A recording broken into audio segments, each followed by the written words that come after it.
those of you who don't know me, really, I grew up here in Montana, and I went to Memmy kindergarten through 8th grade, and I came to Mount Alice freshman and sophomore year, and came back. And I'm going to share with you how I came to believe that Jesus is alive in my life. It all started freshman year, my struggle between knowing if God really cares and is out there, or if I should just forget about God and see if the other side is real, Satan is real. I told myself, if Jesus isn't real, why not find out if Satan is real? Eventually, curiosity grew inside me, and I grew into it. I myself didn't understand what I was getting myself into. I wanted to believe in something. I wanted to believe in something that I could actually see. During this process, I had my first encounter with drugs, and I also began cutting myself for no reason. I don't remember the reason. It's a mystery to me. I was just at work one day, and there was nails on the ground. I just picked them up and just started cutting myself.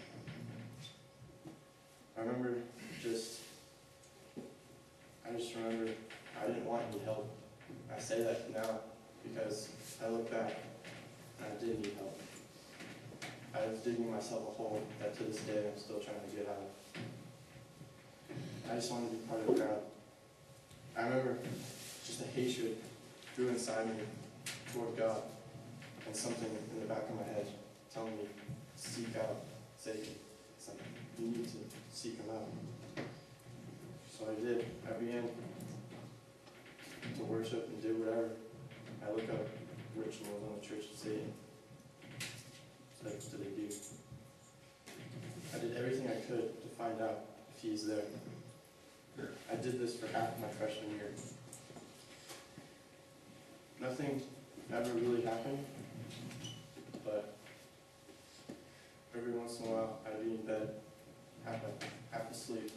I'd wake up and it was cold, and I'd look out the corner of my eye. I'd see a figure standing at the end of my bed, and as soon as that happened, I began to crave it. I wanted more, since I could believe in something that is real, that I could see. For the rest of the year, I ended up being disappointed. Nothing ever happened. I began to question myself, see if what I saw was real. Sophomore year hits, and I wanted to forget about everything, so it didn't appeal to me anymore. The beginning of the year was actually pretty good. Just hanging out with friends, doing all the stuff the guys do. Some going messing around. But then towards the middle of the year, past thoughts came back to haunt me. Everything I want to forget came back. During sophomore year, a friend betrayed my trust and told the school what was going on in my life. And in which my parents found out, and I was put back in counseling in freshman year. I was in counseling because of the cuts in my mouth. And I think about it now, and when you betrayed me, I hated how everyone found out. And now I think back and I realize that maybe it was for the best, because it brought me to a place, that UCA, a place to grow, a place where I grew towards God, where I found Jesus. But before that, school wanted me to stay in counseling, and I hated counseling. I thought of it as a waste of time. But if I didn't, I would risk being kicked out. There was a short time left, so I just decided I might as well just put up with it. That summer was probably one of the best summers of my life. I went to California, see my friend Lance, and then the time came back when I decided that I hated Mount Alice. I did not want to go back.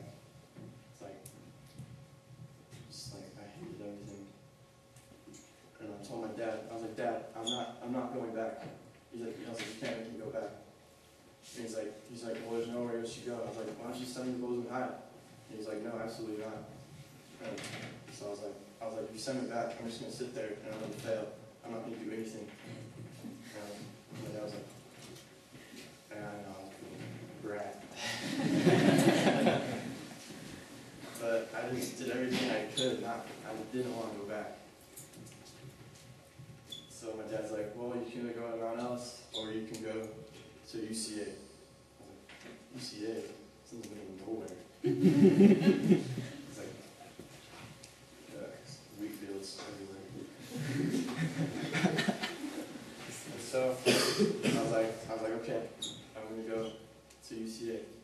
And well, before I went there, I told myself, I was like, Stephen, this is where you start new. This is where it all changes. I get there, and like, I had pretty long hair. I dyed it black back then, and everyone's first impression of me was emo, the new emo kid. I was like, God, yay.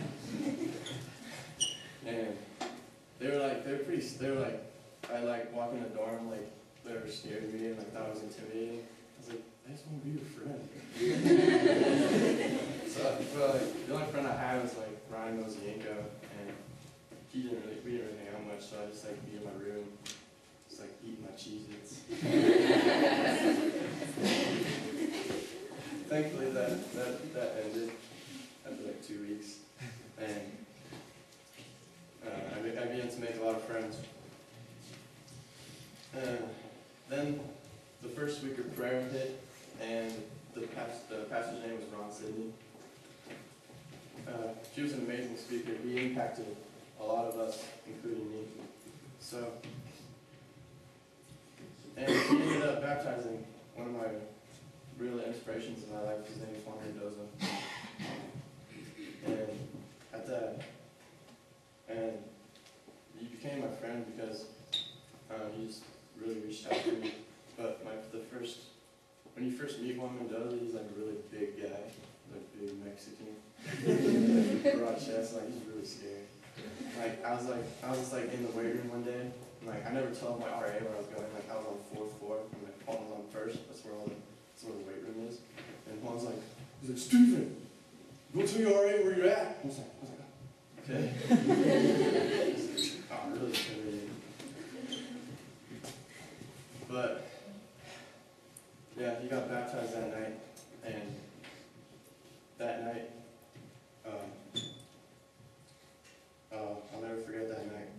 I told Juan Mendoza and a bunch of other guys that I first know my story, like up until then. And then after I was done, I was like, all right, guys, I'm gonna go to bed. And Juan was like, all right, I'll walk up there with you. I was like, all right. And so him and Tim, so the kid, came up and walked up to my room with me.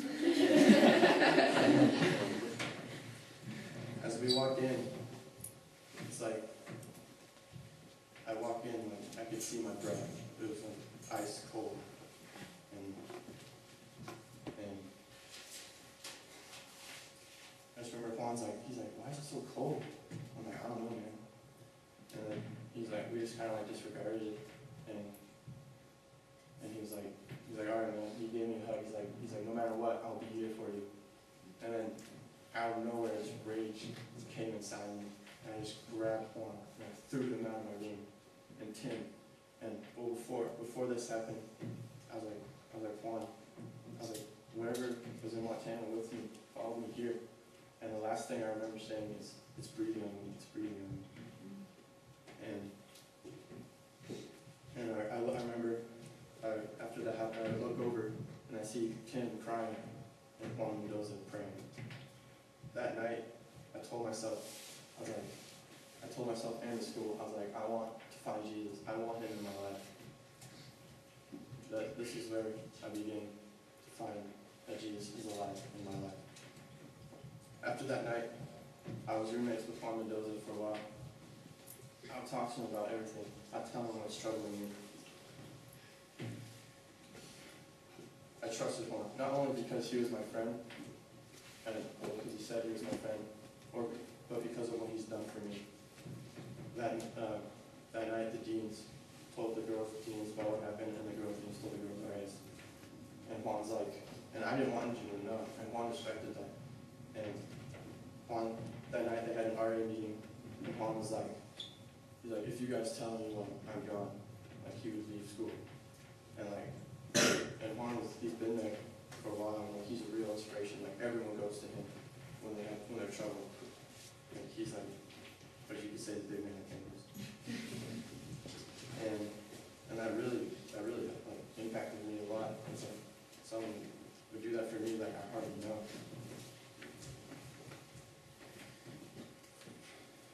It opened the door for me to trust again.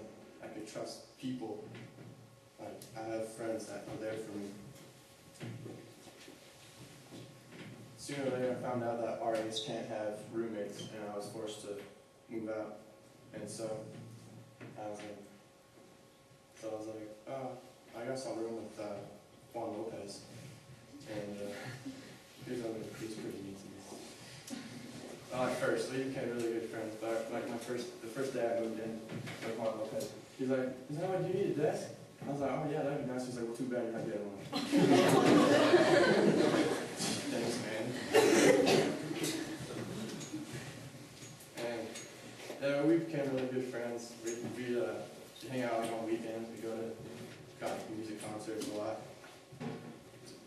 We would share our stories. I grew to trust Juan, and he would trust me, and we became really good friends. And like during this time, like I was like, Jesus, I'm coming. I'm almost there.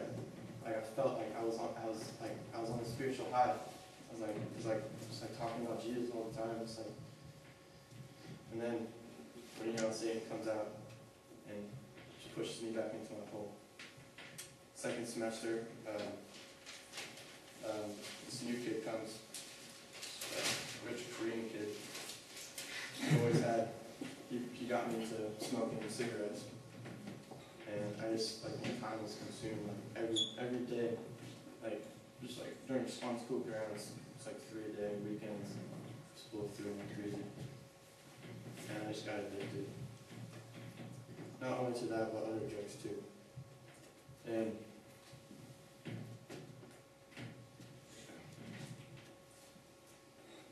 like, I was just struggling, I was battling, I was trying to find Jesus, but Satan pushes me down, keeps pushing me down.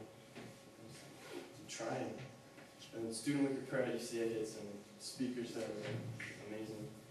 And this one speaker really impacted me the most, and I went up to him, I was like, your talk really hit me. And he's like, thanks, man. And like, I could share some verses with you, and like, we could talk. I was like, dude, that'd be great. And like, so we did, and like, as soon as this happened, I realized that these friends that I made there, and the staff there, they wanted to see me happy.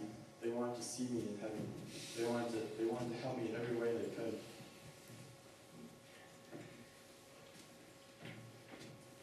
Like, everyone just truly cared, like, and I saw that, and like, just through the love of my friends, I could see Jesus more clearly. That year ended, and I felt pretty good. I made good friends. I became more open. I grew closer to Jesus because I saw His works through the love of my friends. I became happier.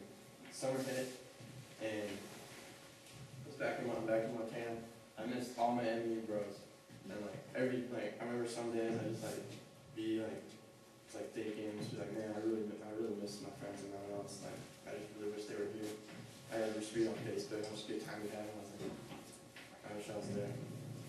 But I just really missed you guys. And when I saw you, like during camp meeting, and a lot of you, it's made me really happy just to see all you guys. And that summer, I went to California again to see Lance. And always unforgettable times. Just having a good time going surfing. Crazy.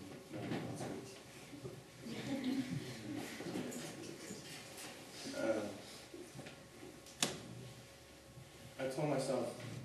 I was like, just seeing like all my friends here at my house, I was like, I want to go back to my house. And I was like, all set. Like 1 week before registration, I got a letter in the mail from UCA. It wasn't one of those like typed up, like to all the students, like sincerely the principal, like all that crap. But it was actually like a handwritten letter, like from all like the staff, saying how much they missed me, and saying how they want me to come back, and like other stuff. And I was just like, wow, it's like this has never happened to me before. It's just like they like really care. And so I was like, all right. I was like, Dad. I was like, well, first I prayed about it. I was like, God, what do you want me to do? I was like, where do you want me to be? And I just felt the calling to go back to UCA. So I did. Like when I got there, it's like amazing. It's like same like where I left off. It's like couldn't be any better. Senior survival hits. I was like, oh great, going to the woods. It's gonna be yay. We got there, we made our reports, and the week began. The first days were actually pretty awesome. We had like groups, like guys who were on the it was like in Lebanon, kind of close to Lebanon. You guys have been there before. It's like the guys are down here, like they have groups, like they're spread out, and the girls are up there, and like our groups, we had group names. Like our groups was the Barbarians. I was like, if we're being the Barbarians, I'm Conan. So like my nickname was Conan, like other guys had nicknames. Like, my friend Ryan called Conan or something. Like we called one kid Hoof.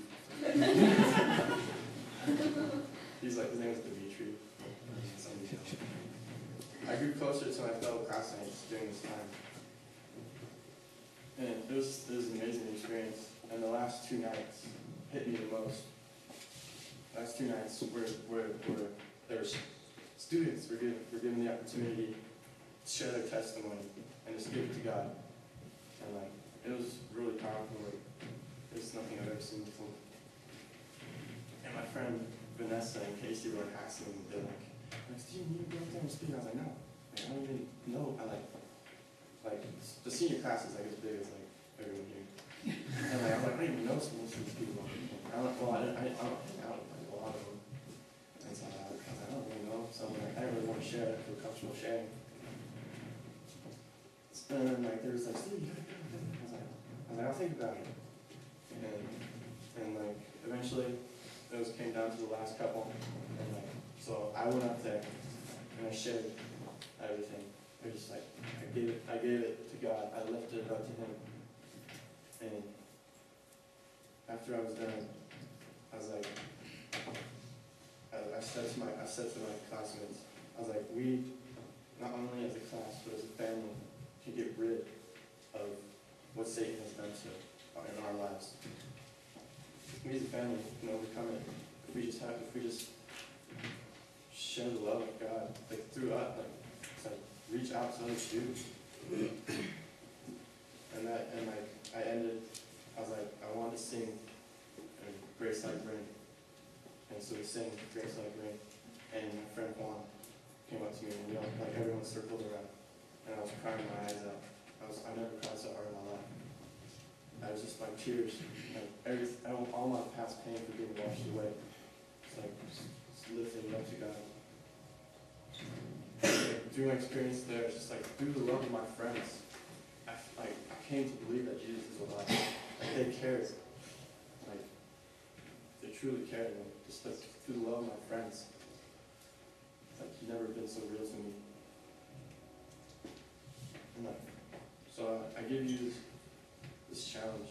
It's like every day here at my house, it's like I'm not gonna sell anyone out, but like, especially in the county, it's like I see cliques. It's like these people hang out with these people. These people hang out with these people. It's like what are we doing? It's like we need to be a family. It's like, isn't that what Christian school is all about? We're family. Yeah. We need, like, it's like, especially the seniors. I mean, come on, guys. Yeah, I'm gonna sell the seniors out. It's like, I see you guys. Like, you need, like, we need. It's like every day. It's like, what if someone's struggling? What if they can relate to you? It's like, we need to reach reach out. Like, through the love of Jesus, we can show that he's alive. Share the love through us. You should give it to them. That's my challenge for you.